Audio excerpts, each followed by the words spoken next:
بسم اللہ الرحمن الرحیم۔ السلام علیکم ورحمۃ اللہ۔ طلبہ، سبق نمبر 86 باب سجدۃ التلاوہ شروع کر رہے ہیں۔ سجدہ تلاوت قرآن مجید میں جو 14 مقامات پر آیات سجدہ ہیں، تو جب انسان ان کی تلاوت کرتا ہے یا ان کی تلاوت سنتا ہے کسی سے، تو اس کے اوپر اس وقت سجدہ کرنا لازم ہوتا ہے، اور اس میں چونکہ سجدے کا ذکر ہوتا ہے آیات میں، یا کہیں پہ انبیاء کے سجدہ کرنے کا ذکر ہوتا ہے، یا براہ راست اللہ تعالیٰ کی طرف سے سجدہ کرنے کا وہاں پہ حکم ہوتا ہے، تو اس جگہ پر مسئلہ یہ ہے کہ واجب ہے مسلمان کے اوپر، اور اس صورت میں کہ جب اس کے اوپر نماز کی واجب ہو رہی ہو، فرض ہو رہی ہو، اور نماز کی اہلیت اس کو ہو ایسا نہیں کہ نماز بھی اس کی یعنی وہ نماز کا اہل نہ ہو، جیسے کہ حائضہ عورت ہوتی ہے، ایسا نہ ہو، بلکہ نماز اس کے اوپر فرض ہو اس وقت میں، اگرچہ وہ اس وقت میں ادا کرے یا اس وقت میں ادا نہ کرے، تو اس صورت میں اس کے اوپر سجدہ تلاوت بھی تلاوت کرنے کی وجہ سے یا کسی کی تلاوت سننے کی وجہ سے اس پر لازم ہو جائے گا۔ تو اس حصہ اول کے اندر ہم سجدہ تلاوت کے مقامات کو دیکھیں گے اور کچھ بنیادی احکامات کو انشاءاللہ سمجھیں گے۔ قرآن کریم میں جو ہیں وہ کل 14 آیتیں ہیں جن کے پڑھنے سے سجدہ کرنا واجب ہوتا ہے، ان کو سجدہ تلاوت کہتے ہیں۔ سجدہ تلاوت واجب ہونے کی دلیل یہ حدیث ہے حضرت عبداللہ بن عباس رضی اللہ عنہ کی، ان نبی صلی اللہ علیہ وسلم سجد بالنجم سجد معه المسلمون والمشرکون والجن والانس۔ قرآن مجید میں جو 14 مقامات ہیں وہ یہاں پر لکھ دیے گئے ہیں۔ سب سے پہلے سورہ اعراف کے اندر آیت نمبر 206 ہے، ان الذین عند ربک، یہاں سے یہ آیت سجدہ ہے، اور یہی سورت کی آخری آیت ہے۔ اور دوسری آیت وہ سورہ رعد کے اندر ہے، آیت نمبر 15 ہے، یہ آپ لکھ لیں۔ اور تیسری آیت وہ سورہ نحل کے اندر ہے، آیت نمبر 49۔ اور چوتھی سورہ اسراء یعنی بنی اسرائیل کے اندر 15ویں پارے میں 107 نمبر آیت ہے۔ پانچویں سورہ مریم کے اندر آیت نمبر 58۔ اور نمبر 6 وہ سورہ حج کے اندر پہلا سجدہ آیت نمبر 18۔ اور سورہ حج کے اندر دوسرا سجدہ وہ احناف کے نزدیک نہیں ہے، تو یا ایھا الذین آمنوا ارکعوا واسجدوا ہے۔ نمبر 7 وَإِذَا قِيلَ لَهُمْ، یہاں سے یہ آیت ہے سورہ فرقان کے اندر 19ویں پارے کے اندر آیت نمبر 60 ہے۔ اور نمبر 8 وہ اللہ یسجدو سے ہے، یہ سورہ نمل ہے اور آیت نمبر 25 ہے۔ اور نمبر 9 وہ سورہ حامیم السجدہ اور آیت نمبر 15۔ نمبر 10 وَظَنَّ داود سورہ صاد آیت نمبر 24۔ یہ سجدہ احناف کے نزدیک ہے، لیکن شوافی کے نزدیک یہ سجدہ شکر ہے، یہ سجدہ تلاوت نہیں ہے۔ نمبر 11 ان استکبروا فالذین عند ربک حامیم السجدہ آیت نمبر 38۔ اور نمبر 12 یہ سورہ نجم کے اندر آخری آیت ہے، آیت نمبر 62۔ نمبر 13 وَإِذَا قُرِئَ عَلَيْهِمُ الْقُرْآنُ سورہ انشقاق اذا السماء انشقت میں آیت نمبر 21۔ اور نمبر 14 میں یہ سورہ علق ہے، اقرأ بسم ربک الذی علق، آخری آیت، آیت نمبر 19 ہے۔ سورہ حج میں احناف کے نزدیک ایک سجدہ تلاوت ہے، حضرت عبداللہ بن عباس رضی اللہ عنہ کی روایت، یہ دلیل ہے سورہ حج کے اندر، الاولی عزیمۃ والآخرۃ تعلیم وکان لا یسجد فیہا، پہلا اس میں عزیمت ہے یعنی وہ سجدہ واجب ہے، دوسرا سجدہ اس میں بطور تعلیم کے ہے، اور حضرت عبداللہ بن عباس رضی اللہ عنہ فرماتے ہیں کہ وہ خود اس میں سجدہ نہیں کرتے تھے۔ شوافی کے نزدیک سورہ حج میں 2 سجدے ہیں، دونوں سجدے ہیں۔ فرماتے ہیں کہ حضرت عمر رضی اللہ عنہ، نافع فرماتے ہیں حضرت عمر اور حضرت عبداللہ بن عمر دونوں باپ بیٹا سجدہ کرتے تھے حج کے اندر 2 سجدے۔ قال وقال ابن عمر حضرت عبداللہ بن عمر فرماتے ہیں کہ لو سجدت فیہا واحدۃ کانت السجدۃ فی الآخرۃ احب الی، اگر ایک سجدہ میں اس میں کروں تو دوسرا سجدہ بھی مجھے اس میں کرنا پسند ہے۔ اب سجود تلاوہ، قال سجود التلاوۃ فی القرآن 14 سجدۃ، سجدہ تلاوت قرآن مجید میں وہ 14 آیات کے اندر ہے۔ فی آخر الاعراف، سورہ اعراف کے آخر میں، وفی الرعد سورہ رعد کے اندر، والنحل وبنی اسرائیل ومریم والاولی فی الحج سورہ حج کا پہلا سجدہ، والفرقان والنمل والف لام میم تنزیل وصاد وحامیم السجدہ والنجم وإذا السماء انشقت سورہ اعلی۔ کذا کتب فی مصحف عثمان رضی اللہ عنہ، عثمان رضی اللہ عنہ کے مصحف کے اندر اسی طریقے سے یہ 14 سجدے لکھے گئے ہیں۔ وہ المعتمد، اور کیونکہ وہی حضرت عثمان رضی اللہ عنہ کا نسخہ بھی قابل اعتماد ہے، اس لیے ان کے اندر لکھے ہوئے سجدے ہی قابل اعتماد ہوں گے۔ سجدۃ الثانیۃ فی الحج للصلاۃ عندنا، سورہ حج کے اندر جو دوسرا سجدہ ہے وہ یا ایھا الذین آمنوا ارکعوا واسجدوا، یہ سجدہ نماز ہے، یعنی نماز کا سجدہ ہے، تلاوت کا سجدہ یہ نہیں ہے۔ اس میں چونکہ رکوع اور سجدے کو ساتھ ملایا ہے تو اس میں یہی سمجھ میں آ رہا ہے کہ یہ نماز کے اندر جو سجدہ ہم کرتے ہیں اس کا حکم دیا جا رہا ہے کہ تم سجدہ کرو۔ شوافے کے نزدیک وہ سجدہ البتہ وہ واجب سجدہ تلاوت ہے، اور ان کے نزدیک پھر 15واں سجدہ جو سواد کے اندر وہ کہتے ہیں کہ وہ سواد والا سجدہ نہیں ہے، اس لیے ان کے نزدیک بھی سجدہ تلاوت 14 ہو جاتے ہیں، اور احناف کے نزدیک بھی 14 ہو جاتے ہیں۔ وموضع السجدۃ فی حامیم السجدہ، سورہ حامیم السجدہ کے اندر جو سجدہ نکالنا ہے اور سجدہ تلاوت کے لیے سجدہ ادا کرنے کا جو جگہ ہے وہ لا یسأمون ہے، حضرت عمر رضی اللہ تعالیٰ عنہ کے قول میں، هو المأخوذ للاحتیاط، احتیاط اسی میں ہے کہ لا یسأمون کے اوپر ہی جا کر یہ مضمون کی تکمیل ہوتی ہے۔ یہ ہے سورہ حامیم السجدہ کی آیت سجدہ، ومن آیاتہ اللیل والنہار والشمس والقمر، یہاں سے یہ 2 آیتیں ہیں۔ پہلی آیت کے اندر دیکھیں یہاں پہ یہ آیت سجدہ، یہ سجدہ کا ذکر ہے، تو یہاں پہ ہی سجدہ تلاوت واجب ہو گیا ہے، لیکن ادا کہاں پہ کرنا ہے؟ اگلی آیت کو جب مکمل کے فَإِنِ اسْتَكْبَرُوا فَالَّذِينَ عِندَ رَبِّكَ يُسَبِّحُونَ، چونکہ اس آیت کا اور اس آیت کا مضمون بھی ایک ہے، اور سجدہ نہ کرنے والوں کی بارے میں وعید بھی ہے، تو یہاں پر چونکہ اس آیت کے اندر یہاں تک حضرت عبداللہ بن عمر رضی اللہ عنہ کا قول تو نہیں مل سکا جس طرح متن میں ہے، لیکن حضرت عبداللہ بن عباس رضی اللہ عنہ کا قول ہے کہ، اور ان کا عمل بھی ہے کہ وہ یہاں پہ اس امون پر سجدہ کرتے تھے، جیسے کہ یہ ہے حضرت عبداللہ بن عباس رضی اللہ عنہ کا، انہ کان یسجد فی الآخرۃ وہم لا یسأمون، آیت کے لا یسأمون جو دوسری آیت کا آخر ہے وہاں پر جب پہنچے تھے تو پھر سجدہ کرتے تھے۔ سجدہ تلاوت کے واجب ہونے سے متعلق یہ آیت ہے حضرت عبداللہ بن عمر رضی اللہ عنہ کی کہ کان النبی صلی اللہ علیہ وسلم یقرأ السجدۃ ونحن عنده فیسجد ونسجد معه، وہ بھی سجدہ فرماتے تھے، ہم بھی سجدہ کرتے تھے، نزدحم، ہمیں سجدہ تلاوت کے دوران رش ہو جاتا تھا، حتی ما یجد احدنا جبہتی موضعا یسجد علیہ، فرماتے ہیں کہ بہت رش ہو جاتا تھا تو ہم جو ہے وہ جگہ یعنی نہیں پاتے تھے سجدے کے لیے، لہٰذا اگلا بندہ جو ہوتا تھا اس کے اوپر ہم جو ہے وہ سجدہ کرتے تھے، تو یعنی ایسی جگہ بھی ہمیں نہیں ملتی تھی کہ ہم نیچے زمین پر سجدہ کر سکیں، یعنی اتنا رش لگ جاتا تھا۔ اور یہ روایت ہے کہ جو سجدہ تلاوت سنے گا نا اس کے اوپر بھی سجدہ تلاوت لازم ہو جائے گا، اگرچہ اس نے سننے کا قصد نہ بھی کیا ہو، تو انما السجدۃ علی من سمعھا، یہ حضرت عبداللہ بن عمر رضی اللہ عنہ کا قول ہے، اگرچہ صاحب ہدایہ نے اس کو حضور صلی اللہ علیہ وسلم کی روایت کے طور پر لیا ہے، لیکن وہ روایت نہیں مل سکی، البتہ حضرت عبداللہ بن عمر رضی اللہ عنہ کا یہ قول مصنف ابن ابی شیبہ کے اندر موجود ہے۔ فرماتے ہیں والسجدۃ واجبۃ فی ہذہ المواضع، سجدہ ان تمام جگہوں پر واجب ہے، للتالی تلاوت کرنے والے پر، سامع اور سننے والے پر، سواء قصد سماع القرآن او لم یقصد، ہے وہ قرآن مجید کو سننے کا قصد کرے یا نہ کرے، دونوں حالتوں میں اگر وہ سنے گا تو سننے کی وجہ سے اس کے اوپر سجدہ تلاوت لازم ہو جائے گا۔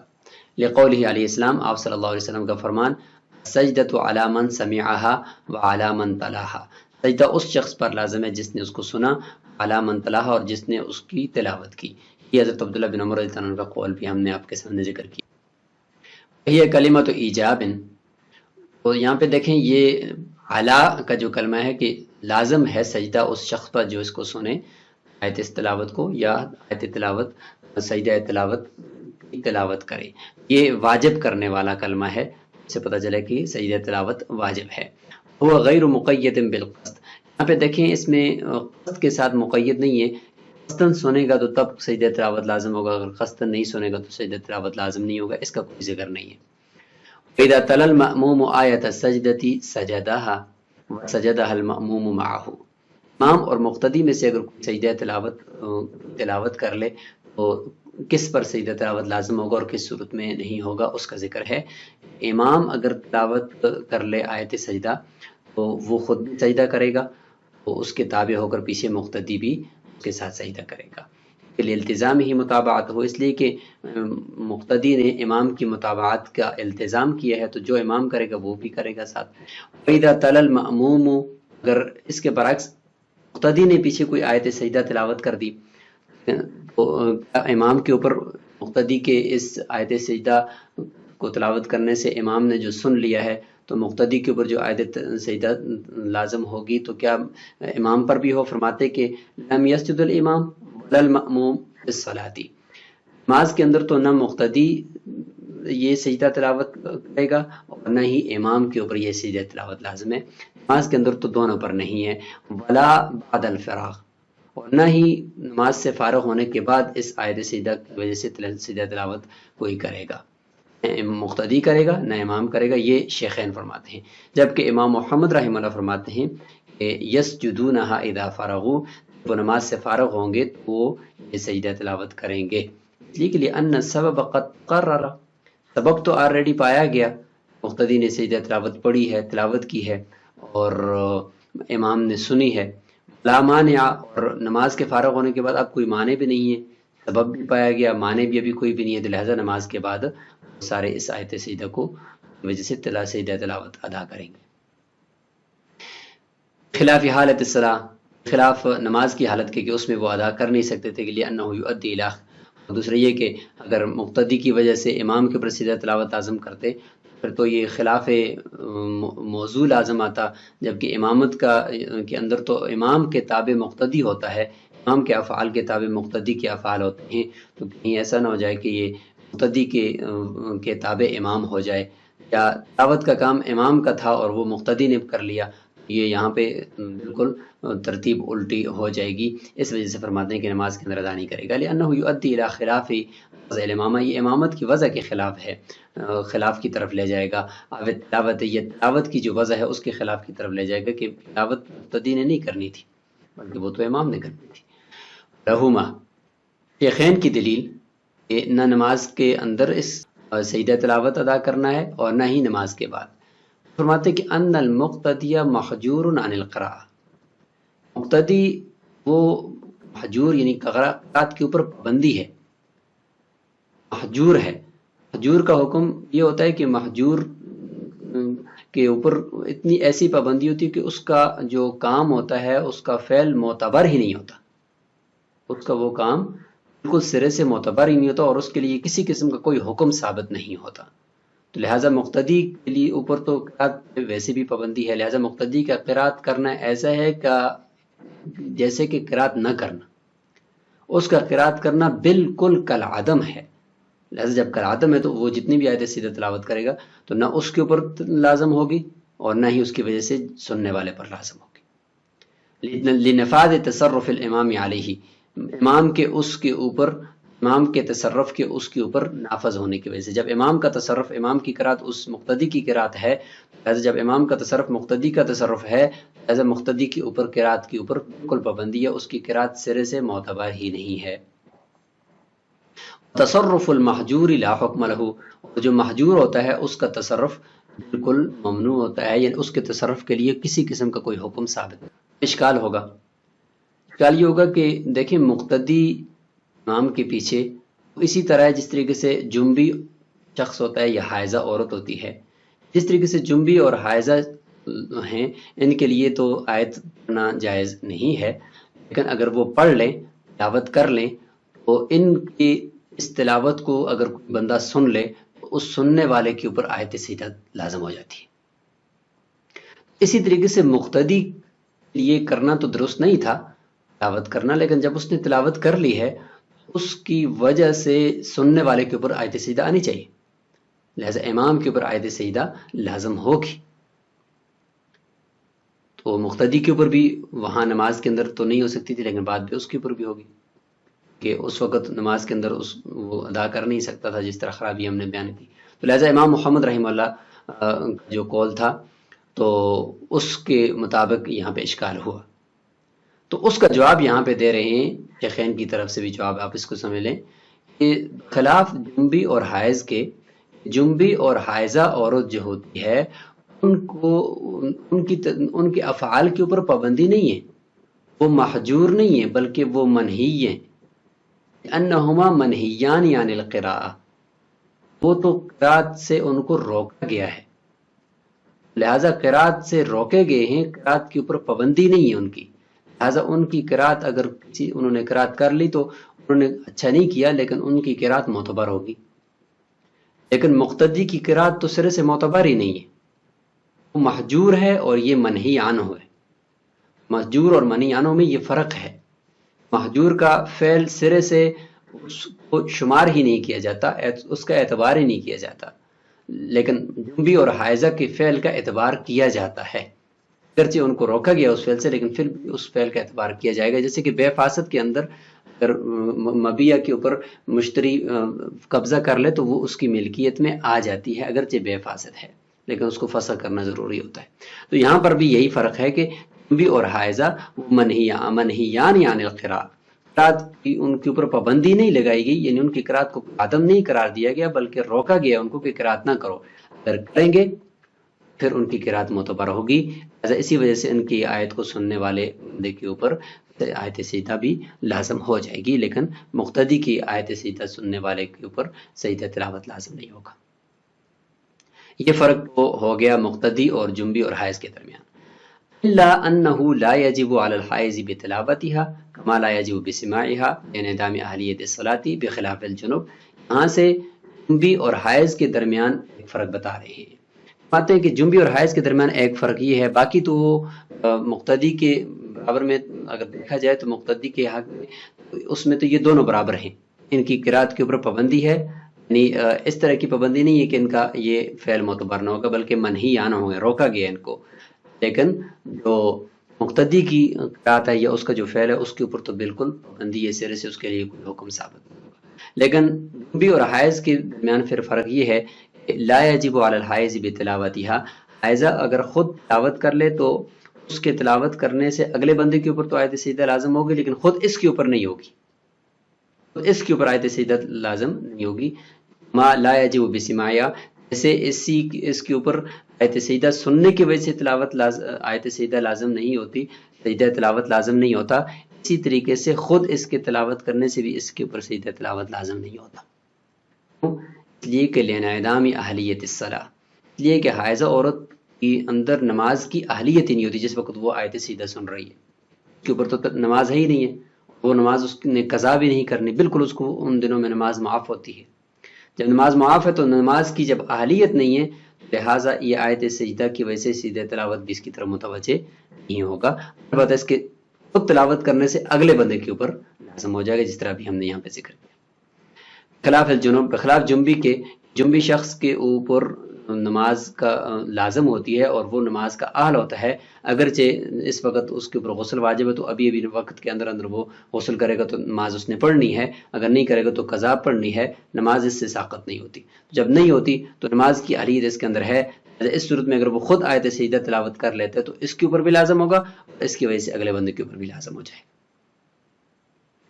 لو سمعها رجل خارج الصلاة سجدها، اگر اسی آیت سجدہ کو جو مقتدی نے تلاوت کیا ہے نا، پیچھے سے یہ چل رہا ہے، مقتدی نے تلاوت کیا تو مقتدی کے اوپر اور امام کے اوپر تو لازم نہیں ہے، لیکن اسی آیت سجدہ کو نماز سے باہر کسی شخص نے سن لیا تو وہ سجدہ کرے گا یا نہیں کرے گا؟ فرماتے سجدہ، ہاں وہ سجدہ کرے گا،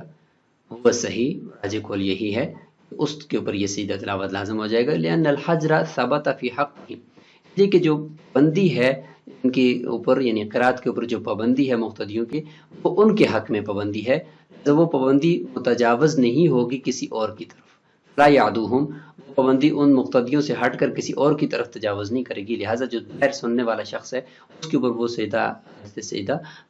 وجہ سے سجدہ تلاوت لازم ہوگا۔ وَإِن سَمِعُوا وَهُمْ فِي الصَّلَاةِ سَجْدَةً مِّن رَّجُلٍ لَيْسَ مَعَهُمْ فِي الصَّلَاةِ لَمْ يَسْجُدُوهَا فِي الصَّلَاةِ، خیر سے کسی شخص نے آیت سجدہ تلاوت کی اور نماز کے اندر کھڑے لوگوں نے اس کو سن لیا، تو کیا اس کی وجہ سے وہ نماز کے اندر آیت سجدہ کی وجہ سے سجدہ تلاوت کریں گے یا نماز سے باہر؟ فرماتے ہیں کہ اگر انہوں نے سن لیا، یعنی نمازیوں نے سن لیا نماز پڑھنے کی حالت کے اندر آیت سجدہ اس شخص سے جو ان کے ساتھ نماز میں شریک نہیں ہے، فرماتے ہیں کہ وہ اس سجدہ تلاوت کو نماز کے اندر ادا نہیں کریں گے، انہا لیست بصلاتیہ، اس لیے کہ یہ سجدہ انہوں نے سنا ہے سجدہ تلاوت ویسے آیت سجدہ یہ نماز کا نہیں ہے، نماز کے افعال میں سے تو نہیں ہے، یہ سجدہ تلاوت سجدہ صلاتیہ نہیں ہے، کہ نماز کے افعال میں سے ایسا نہیں ہے کہ تم باہر سے کسی کی کچھ آیتوں کو سنو، تو یہ نماز کے افعال میں سے تو نہیں ہے، نماز کا افعال یا تو فرض ہیں یا واجب ہیں یا مسنون ہیں یا مستحب ہیں، ان میں سے یہ کچھ بھی نہیں ہے، لأن سماعهم هذه السجدہ لیس من افعال الصلاۃ، ان کا اس آیت سجدہ کو سننا یہ نماز کے افعال میں سے نہیں ہے، جب نہیں ہے تو وہ نماز کے اندر اس کو ادا بھی نہیں کریں گے، سجدوها بعد میں اس کو ادا کریں گے، لتحقق سبب، یا چونکہ اس کا سبب جو ہے چونکہ متحقق ہو چکا ہے کہ انہوں نے سن لیا ہے آیت سجدہ، لو سجدوها فی الصلاۃ لم یجزہم، اور انہوں نے نماز کے اندر ادا کر ہی لیا اس سجدہ تلاوت کو، ان کے لیے یہ سجدہ تلاوت کافی نہیں ہوگا، دوبارہ انہوں نے ادا کرنا ہوگا باہر، لأنہ ناقص، اس لیے کہ یہ سجدہ تلاوت جو ابھی انہوں نے ادا کیا وہ ناقص ہے، لمکان نہیں کی وجہ سے، چونکہ نماز کے اندر اس آیت سجدہ کو ادا کرنے، سجدہ تلاوت کو ادا کرنے سے ان کو روکا گیا تو یہ ناقص ادا ہوا، جب ناقص ادا ہوا تو واجب تو ان کے اوپر کامل سجدہ ہے، لیکن ادا انہوں نے ناقص کر دیا، یتعدی بہ الکامل، لہٰذا اس ناقص سے کامل سجدہ ادا نہیں ہو سکتا، دوبارہ ادا کرنا ہوگا۔ وَأَعَادُوهَا، اس سجدہ تلاوت کو وہ اعادہ کریں گے، لِتَقَرُّرِ سَبَبِهَا، کہ اس کا سبب چونکہ پختہ ہو چکا ہے، وہ پہلے سے وہ انہوں نے آیت سجدہ تلاوت آلریڈی سن چکے ہیں، سبب اس کا پایا گیا ہے، لہٰذا آیت سجدہ نماز کے اندر ادا ہوا نہیں ہے تو دوبارہ پڑھیں گے۔ اب یہ اشکال یا یہ سوال کہ کیا نماز کا بھی ادا کریں، نماز کے اندر انہوں نے آیت سجدہ ایک ایسی ادا کر لی جو ان کو ادا نہیں کرنا تھا، سجدہ تلاوت انہوں نے نماز کے اندر ادا کر دیا، تو کیا نماز بھی ان کی فاسد ہوگی؟ فرماتے ہیں وَلَمْ يُعِيدُ الصَّلَاةَ، نماز کا اعادہ نہیں کریں گے، ان مجرد السجدۃ لا ينافی احرام الصلاۃ، جی کہ صرف سجدہ نماز کے اندر کر دینا اضافی سجدہ، یہ نماز کی حرمت کے منافی نہیں ہے، نماز کی تحریمہ کے منافی نہیں ہے، کہ نماز کے اندر جو سجدہ اضافی کر دیا جائے تو چونکہ یہ سجدہ فی نفس ہی تو نماز کے افعال میں سے تو ہے، کوئی نماز سے باہر کا کوئی چیز تو نہیں ہے کہ جس کی وجہ سے نماز فاسد ہوتی۔ نوادر کے اندر فقی ابو سلیمان کا قول ہے کہ انہا تفسد، نماز بھی فاسد ہو گئی ہے، انہم زادو، یہ کہ انہوں نے اضافہ کر دیا ہے یہاں نماز کے اندر فیہا ایسی چیز کا ما لیس منہا جو اس وقت نماز کا جز نہیں ہے، ایک اضافی سجدہ اس میں کر دیا۔ بعض نے فرمایا کہ یہ امام محمد رحمہ اللہ کا قول ہے کہ زیگ نماز فاسد ہو چکی ہے۔ فَإِن قَرَأَهَا الْإِمَامُ وَسَمِعَهَا رَجُلٌ لَيْسَ مَعَهُ، اگر امام نے آیت سجدہ تلاوت کی اور اس کے ساتھ کسی ایسے شخص نے اس آیت سجدہ کو سن لیا، لَيْسَ مَعَهُ، جو اس کے ساتھ نماز کے اندر موجود نہیں ہے، صلاتی یعنی نماز کے اندر، دخل معه بعد ما سجدها الامام، اس نے اس کے بعد، یعنی وہ جو اکیلا شخص جو باہر تھا، امام نے سجدہ تلاوت کیا، اس نے آیت سجدہ پڑھی اور اس نے سن لی، اس کے بعد امام نے وہ آیت سجدہ کرنے کے بعد سجدہ تلاوت بھی ادا کر دیا، اس کے بعد یہ شخص امام کے ساتھ نماز میں شامل ہوا، اسی رکعت کے اندر، بعد ما سجدہ الامام، امام نے جب سجدہ کر لیا اور ادا کر دیا، اس کے بعد یہ اسی رکعت میں شامل ہو گیا۔ لم یکن علیہ ان یسجدہا، اس شخص کے اوپر لازم نہیں ہے کہ وہ اس آیت سجدہ کو کی وجہ سے سجدہ تلاوت کرے۔ لأنہ صار مدرکا لہا، اس لیے کہ وہ اس سجدے کو پانے والا شمار ہو گیا، بادراک الرکعہ، اس رکعت کو پانے کی وجہ سے، اس رکعت کو پایا جس رکعت کے اندر امام نے آیت سجدہ پڑھ کر سجدہ تلاوت ادا کیا ہے۔ تو ہم یہ سمجھیں گے کہ چونکہ اسی رکعت کے اندر جو قرات ہے وہ بھی اس کو مل گئی، اور اس قرات کے اندر کیا جانے والا سجدہ بھی اس کو مل گیا، اور اس نے گویا کہ ادا کر لیا۔ ان دخل معه قبل ان يسجدها، اگر وہ امام کے ساتھ آیت سجدہ پڑھنے کے بعد سجدہ تلاوت کرنے سے پہلے شامل ہو گیا تو سجدہا معه، امام کے ساتھ اس سجدہ کو ادا کر دے گا۔ انه لو لم يسمعها، یہ کہ اگر وہ نہ سنتا امام کے ساتھ، یعنی اس آیت سجدہ کو نہ بھی سنتا، پھر بھی سجدہا معه، امام کے ساتھ سجدہ تو پھر بھی کرتا، فہا هنا اولا، یہاں پر تو چونکہ اس نے سن بھی لیا ہے تو پھر مدرک اولا امام کے ساتھ اس سجدے کو ادا کر دے گا۔ لم يدخل معه، اگر وہ امام کے ساتھ اس رکعت کے اندر شامل نہیں ہو سکا، سجدہا وحدہ، پھر بعد میں یعنی نماز سے باہر اس سجدہ تلاوت کو اس نے ادا کرنا ہے۔ تحقق سبب، کیونکہ یہ سبب پایا گیا ہے کہ اس نے آلریڈی سجدے آیت سجدہ کو سن لیا ہے، لہذا یہ سجدہ تلاوت ادا کرے گا۔ تو یہاں پر اس کو روک لیتے ہیں، انشاءاللہ اگلے سبق کے اندر ہم باب سجود تلاوہ کو عمل کریں گے۔ السلام علیکم ورحمۃ اللہ وبرکاتہ۔